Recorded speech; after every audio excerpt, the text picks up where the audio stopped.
journalist Kara Swisher. And Kara, just as someone who has interviewed Elon Musk, who's observed him, who's known him for years, what is your takeaway on what we've seen him do in the last 2 weeks?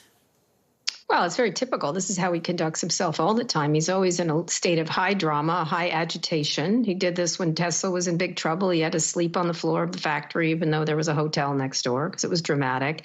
He thinks he's the center of the universe, which is really strange. He's very into video games. And so I think he thinks he's sort of Ready Player One. He thinks nothing can happen without his existence. He often used to say, if Tesla failed, the human race was doomed, to me on a number of occasions, things like that. So, it's massive narcissism with a lot of talent and a lot of PR and a lot of drama. And that's what you're seeing right now. It's interesting what you said about the bed thing, because I saw in the New York Times reporting tonight that he has moved beds into the headquarters of the Federal Personnel Office. It's a few blocks from the White House, essentially recreating what happened at Tesla and what happened at Twitter. Well, he does it all the time. He thinks it's very dramatic, and it shows his heart. The word he likes to use is hardcore, which is just hustle porn. It's just a different way. They do this in Silicon Valley. They sleep under their desks. They think this is an accomplishment to show how committed they are. It just means they're exhausted. This is what he does. He's up all night. And so, I work on weekends. That's my superpower. Well, Caitlin, I know you work on weekends, and so do I. I don't think we consider it a superpower. He stuff like that. He also likes to criticize people relentlessly about how lazy they are, how stupid. And you saw that in the New York Times piece, the same thing.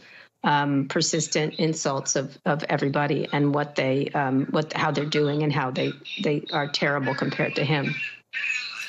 On that front, I hope that's not Elon Musk calling you right now, Kara. No, but what you had posted, or what you're referencing, what he posted, he said very few in the bureaucracy actually work the weekend. So it's like the opposing team just leaves the field for 2 days. Working the weekend is a superpower. But on that front, when you read that, and thinking less even about the federal employees, do Democrats in Washington, you think, know how to respond or treat Elon Musk? No, he does this all the time. This is a guy who blows up rockets to get it right. Like he goes to the extremes. He's a high risk individual.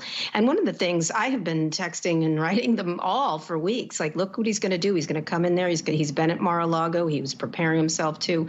Everyone thought it wouldn't last when Trump got to D.C. and there were more strictures around him. But that's precisely what happened. He did exactly what he was doing before, moving into Mar-a-Lago in a thing. And now he's moving into Washington and moving into federal buildings. And so his manic nature is a benefit for him, given how slow the Democrats have been. Just an hour ago, Chuck Schumer was like, this is a hostile takeover of government, which a lot of us have been saying for a week. And so they have to be more intense with this guy, because he's very intense and he will outrun them and out dramatize them. And he has Twitter to do that. He has X to do that. He has the bully pulpit. He's got the president. They've got a match in front of them. Yeah, he has a massive platform, massive leeway, and also a lot of support on Capitol Hill from Republicans, but even some Democrats who were initially open to the government efficiency aspect of this. Did anything stand out to you from what we heard from Trump today? It was probably his most extensive comments on the authority that Elon Musk has and how much Trump is listening to him, or as he said, maybe not listening to him. Well, I think he was saying we're in control here, which he's not, by the way. I don't think he knows half the things Elon's doing. And Elon's saying he's getting permission for everything, but I think they have a lot of that around Trump. And, I think he wants to say, I'm in control of this guy, don't worry. I think Elon has the upper hand here in many ways. How can he really stop them? I think Trump officials are saying that. I've heard from Trump officials. They don't know what to do. And I said, good luck, because he will do whatever he wants. You've heard from Trump officials who say they don't know what to do with Elon Musk? Yeah, right afterwards, when I was being critical of him at the beginning, they were like, he's the you thing ever. And I said, you don't even understand what's about to happen with this guy. He goes off like a Roman candle. And, he has. I think he pushes his way into meetings. He makes himself present. He makes himself, inevitable in many ways.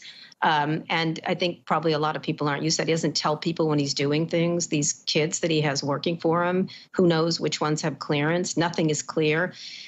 He makes up things about the ball of worms, the whole ball of worms thing that he did in this Twitter Spaces thing, where he called USAID a ball of worms and criminals. I'm sure that was not cleared with anybody, this kind of language, but they kind of like it because he's like a junkyard dog, and he'll do the fights they don't have to, and Trump is protected.